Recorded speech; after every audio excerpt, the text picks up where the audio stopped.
everybody. My name is Naila. I am English teacher. I am going to tell about past form of the verb to be was were.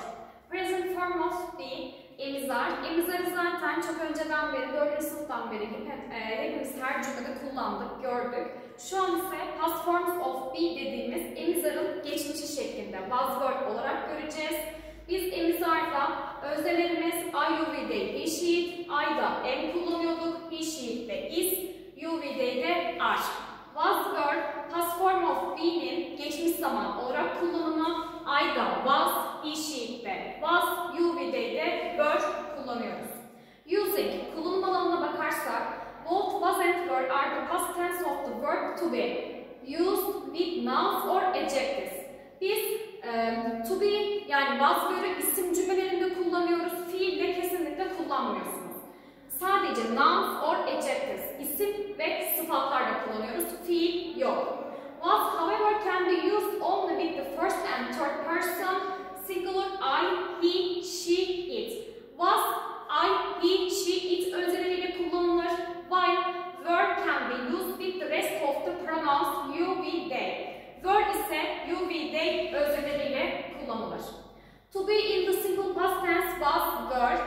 Cümle yapısına bakarsak positive form, negative form, question form. Positive formda ilk önce öznelerimizi yazıyoruz. I, you, we, they, he, she, it. Daha sonra yardımcı fiilimiz özneye göre was ya da were. Sonra ise isim, nouns or adjectives, isim ya da sıfat. Fiille kullanmıyoruz. Çünkü was, were emizar gibi düşünün. Emizarın geçmiş zaman hali, Türkçedeki isim cümleleri.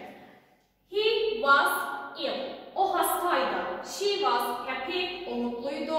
It was cold. Havadan bahsediyor. Hava soğuktu. You were late. Sen geciktin. We were angry. Biz kızgındık. They were at home. Onlar evdeydiler. Negative form yine aynı şekilde. İlk önce öznelerimizi yazıyoruz. I, you, we, they, he, she, it. Daha sonra was not ya da were not. Kısaltılmış olarak ise wasn't ya da weren't şeklinde kullanıyoruz. Sonra yine nouns or adjectives, isim ya da sıfat. He wasn't ill, o hasta değildi. She wasn't happy, o mutlu değildi. It wasn't cold, hava soğuk değildi. You weren't late, sen gecikmedin. We weren't angry, biz kızgın değildik. They weren't at home, onlar evde değillerdi. Question formda ise başa yardımcı fiilimiz was ya da were geliyor. Daha sonra yine öznelerimiz I, you, we, they, he, she, it. Daha sonra yine nouns or adjectives. İlk önce özneye göre was ya da were geliyor. Burada öznemiz he olduğu için soru cümlesinde başa was gelmiş. Burada ise öznemiz you olduğu için başa were gelmiş. Bakalım, was he ill? O hasta mıydı? Was she happy? O mutlu muydu? Was it cold? Hava soğuk muydu? Were you late? Sen geciktin mi? Were we angry? Biz kızgın mıydık? Were they at home? Onlar evde miydiler? Affirmative sentence, olumlu cümle yapısındaki örneklere bakalım. John was a famous cowboy. Burada John he öznesine karşılık geldiği için biz I, he, she, it'te was kullanıyorduk. You, we, they de were. John da he öznesi olduğu için was kullanmış. Daha sonra yine nouns or adjectives. Tekrardan vurguluyorum, fiille kullanmıyoruz. Bunlar Türkçedeki isim cümleleri. John was a famous cowboy. John ünlü bir cowboydu. Geçmişten bahsediyor. I was at home yesterday. Dün evdeydim. We were at the match last Sunday. Biz geçen pazar maçtaydık. He was very busy yesterday. O dün çok meşguldü. She and her mother were in the garden. She ve annesi bahçedeydiler. Negative sentence, for example, örneklerine bir bakalım. Yine aynı şekilde öznelerimizi yazıyoruz. I, you, we, they, he, she. Daha sonra wasn't ya da weren't özneye göre. Sonra yine nouns or adjectives. We weren't at the party last night. Geçen gece partide değildik. I wasn't a hardworking student at school. Okulda çalışkan bir öğrenci değildim. Geçmişten bahsediyor. Sue wasn't angry with me. Sue bana kızgın değildi. The weather wasn't rainy. Hava yağmurlu değildi. They weren't at the cinema. değillerdi. Question sentence soru cümlelerini iki şekilde ayırabiliyoruz. Yes, no question or double question. Yes, no question dediğimiz başta yardımcı fiille başlıyorsa ve biz soruya yes or no diye cevap veriyorsak bunlar yes, no question oluyor. Bakalım örneğe. Were you at school yesterday?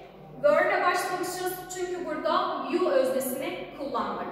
Sen dün okulda mıydın? Yes, I was.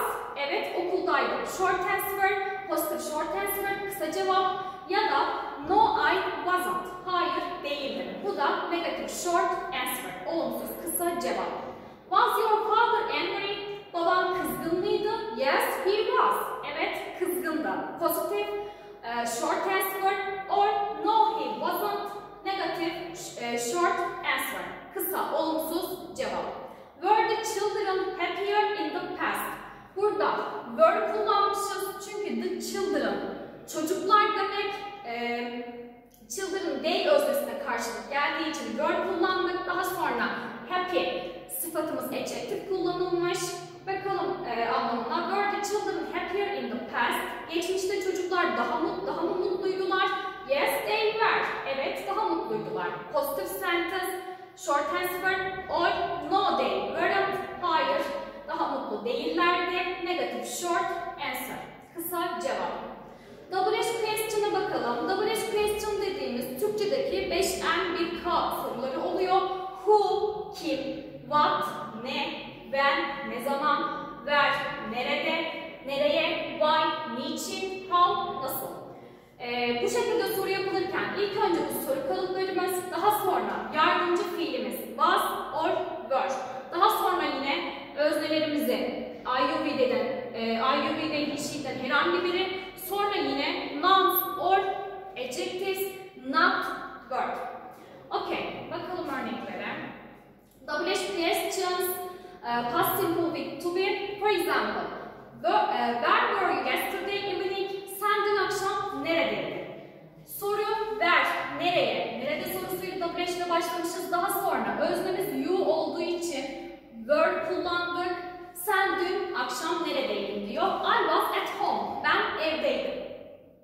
How was the concert? Konser nasıldı? It was awful. O berbattı. Double H question'da soru bize ne sorarsa onu cevaplıyoruz. Yes ya da no ile cevaplamıyoruz. Bakalım örneklere. Where was she today? Bugün o neredeydi? How were the apples? Elmalar nasıldı? Why were the children sad? Çocuklar niçin üzgündüler?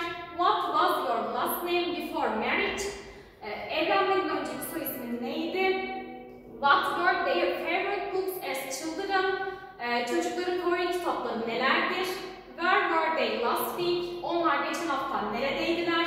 How was the weather during your holiday? Tatil sırasında hava nasıldı? Yine geçmiş bir zamandan bahsediyor. Biraz örneklere bakalım. Underline the correct verb. Doğru olan yardımcı fiilin altını çizmemiz isteniyor. Example örneğe bakalım. We were at the zoo last Sunday. Geçen pazar biz hayvan bahçesindeydik. Burada öznemiz we olduğu için biz you, we değil de were, I, he, she'de was kullanıyorduk. Öznemiz we olduğu için were kullanılmış. Bakalım diğerine. Tom weren't at school last week. Tom geçen hafta okulda değildi. Tom, he öznesine karşılık geldiği için biz he'de de wasn't kullanıyoruz. It was or were cold yesterday. Havadan bahsediyor. Hava dün soğuktu. It öznesinde yine was kullandığımız için. Diğerine bakalım. My parents wasn't or weren't in Italy last year. Benim ebeveynlerim geçen yıl İtalya'da değillerdi. My parents, benim ebeveynlerim, yani benim annem ve babam. They öznesine karşılık geldiği için weren't. Sally was or were in the country at the weekend. Sally hafta sonu ülkedeydi. Sally, she öznesine karşılık geldiği için was olarak kullanılıyor.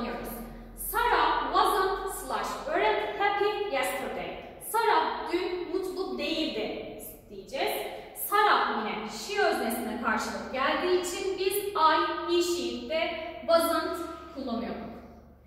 They was or were late for school last Tuesday. Onlar geçen salı okula geciktiler. They öznesinde were kullanıyorduk.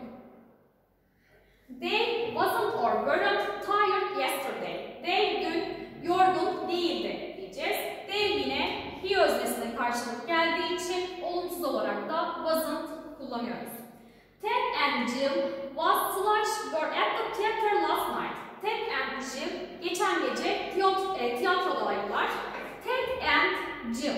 Burada iki tane özne olduğu için Ted ve Jill yani onlar they öznesine karşılık geldiği için were olarak kullanıyoruz.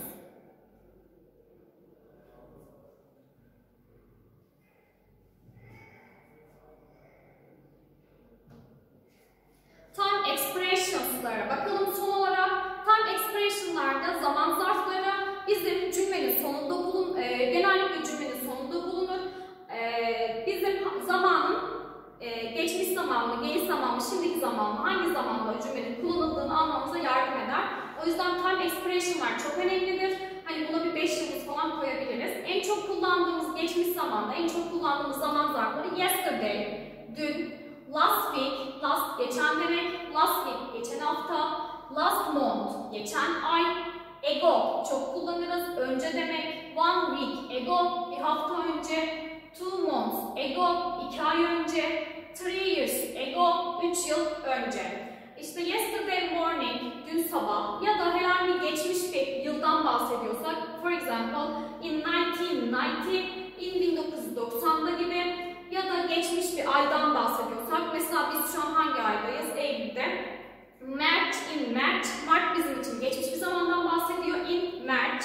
Ya da gün olarak geçmiş bir günden bahsediyorsak, on Sunday mesela pazar günü, geçmiş pazardan bahsediyor gibi time expression'ları da çok kullanırız. Bunları bilseniz fayda var.